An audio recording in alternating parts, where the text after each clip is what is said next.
Ես շատ հակիրճ կփորձեմ ներկայացնել Չինաստանի կարևոր դերակատարությունը մեկ գոտի մեկ ճանապարհ նախագծում եւ ընդհանուր տարածաշրջանային բոլոր հարցերում որպես խաղաղության օրակարգ ապահովող գերտերություն, ինչպես նաեւ կներկայացնեմ շատ հակիրճ, թե ինչպիսի կարևորագույն համաձայնագրերի շրջանակում են կարողացել դառնալ գոտի եւ ճանապարհ մեգանախագծի անդամ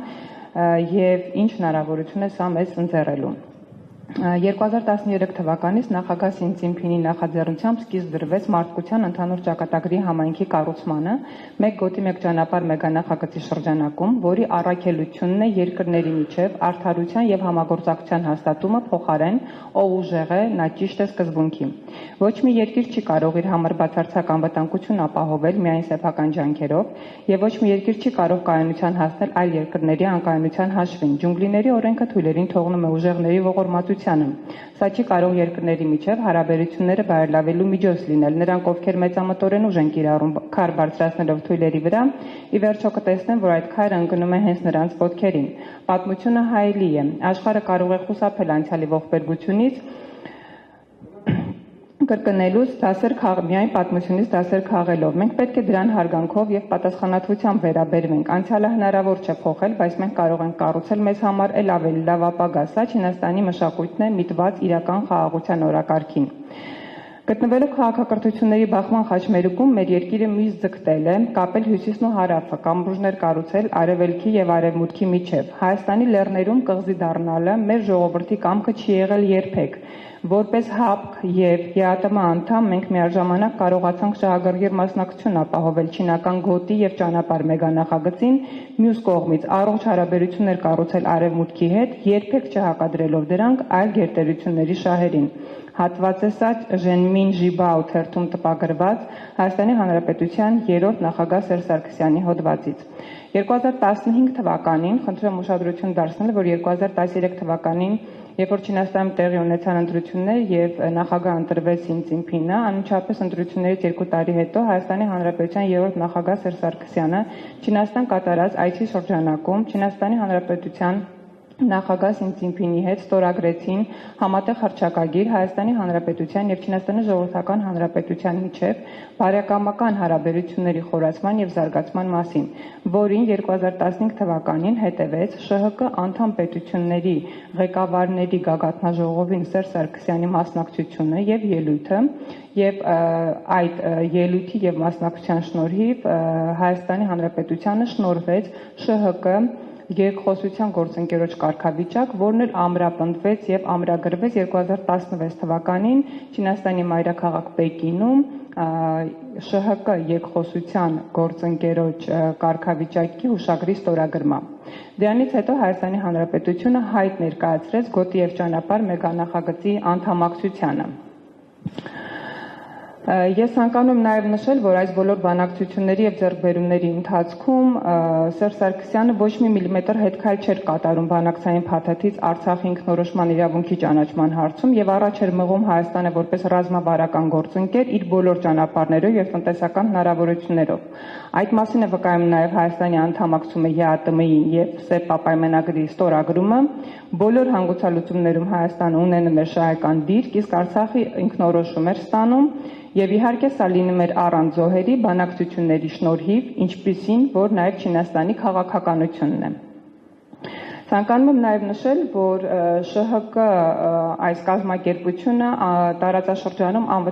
ոչ միայն ինքը տնտեսական կազմակերպություն է, այլ նաև անվտանգային հարցեր ապահովող կազմակերպություն է։ Եվ ՇՀԿ անդամ պետությունները միմյանց միջև ունեն համաձայնագրեր ստորագրված, որի հիմնական առաքելությունը եւ նպատակն է դարերով ընկերներ են եւ երբեք թշնամիներ, եւ Չինաստանը իր վարած քաղաքականության շնորհիվ կարողանում է ՇՀԿ անդամ պետությունների միջև սահմանները վերածել բարեկամության, համագործակցության եւ գոտի եւ ճանապարհ այս մեգանախագիծը, որը սկիզբ է առնում Չինաստանից, անցնելով ՇՀԿ անդամ պետությունների տարածքներով, արդեն կազմում է շուրջ 14000 կիլոմետր, կատարվել են 110,000 միջազգային երկաթուղային բեռնափոխադրումներ եւ առևտրային կուտակային ծավալը Չինաստանի եւ ՇՀԿ անդամ պետությունների միջև կազմում է $2.3 տրիլիոն։ 2025 թվականի սեպտեմբերի 1-ին Չինաստանում ՇՀԿ անդամ բոլոր պետությունները ստորագրեցին Թիանձինի հռչակագիրը եւ հիմք դրեցին ֆաշիզմի դեմ համատեղ պայքարին։ Սա Չինաստանի որդեգրած քաղաքականությունն է ապահովել գոտի եւ ճանապարհ մեգանախագծի միջոցով իրական խաղաղություն ամբողջ աշխարհում։ Պայքարելով ֆաշիզմի դեմ եւ լինելով իրական խաղաղության ջատագով եւ իրականացնող Չինաստանը շատ լավ հասկանում է նաեւ Հարավային Կովկասի աշխարհաքաղաքական իրողությունները եւ կասկածից վեր է, որ Պեկինը շահագրգռված է մեր տարածաշրջանում խաղաղությանն ու զարգացմանը միտված միջազգային նախագծեր իրականացնելուն, որոնք ուղղված չեն Հայաստանի մեկուսացմանը։ Այս առումով չափազանց կարևոր է Հյուսիս-Հարավ ծրագրի շրջանակներում Հայաստանի եւ Չինաստանի միջև համագործակցության հարուստ փորձը, որը պետք է խթան դառնա մեր տարածաշրջանում տրանսպորտային կապերի ամրապնդման Չինաստանի ջանքերին նոր թափ հաղորդելու համար։ Հայաստանը պետք է վերադառնա մեկ գոտի, մեկ ճանապարհ նախաձեռնություն, վերածվելով նաեւ տարածաշրջանում անշրջելի խաղաղության հաստատման հիմնաքարին։ Հայաստանը երբ դառնա մեկ ճանապարհ, մեկ գոտի լիարժեք մեգանախագծի մաս, աշխարհագրական դիրքի շնորհիվ հնարավոր կդարձնեն նաև Պարսից ծոց-Սևծով հյուսիս-հարավ տրանսպորտային հաղորդակցությունները, որոնք կլինեն տնտեսապես առավել մատչելի եւ կապահովեն տարածաշրջանային անվտանգությունը։ Ինչպես արդեն պարոն Մինասյանը նշեց, այս մեգածրագրի շրջանակում ամենակարևոր հատվածը այս պահին կազմում է Հայաստան-Իրան ուրեմն նոր երկաթգծի կառուցումը, որը պետք է ապահովի եւ Իրանի տարածաշրջանով դուրս գալով միանալով գոտի եւ ճանապարհ մեգանախագծին Չինաստանից Իրանի տարածքով եւ Հայաստանի միջոցով բեռների արտահանմանը դեպի Եվրոպա։ Հայաստանի տարածքով այս մեգածրագրի շրջանակում արտահանումը եւ կապը Չինաստանի եւ Եվրոպայի միջև շատ առավել մատչելի է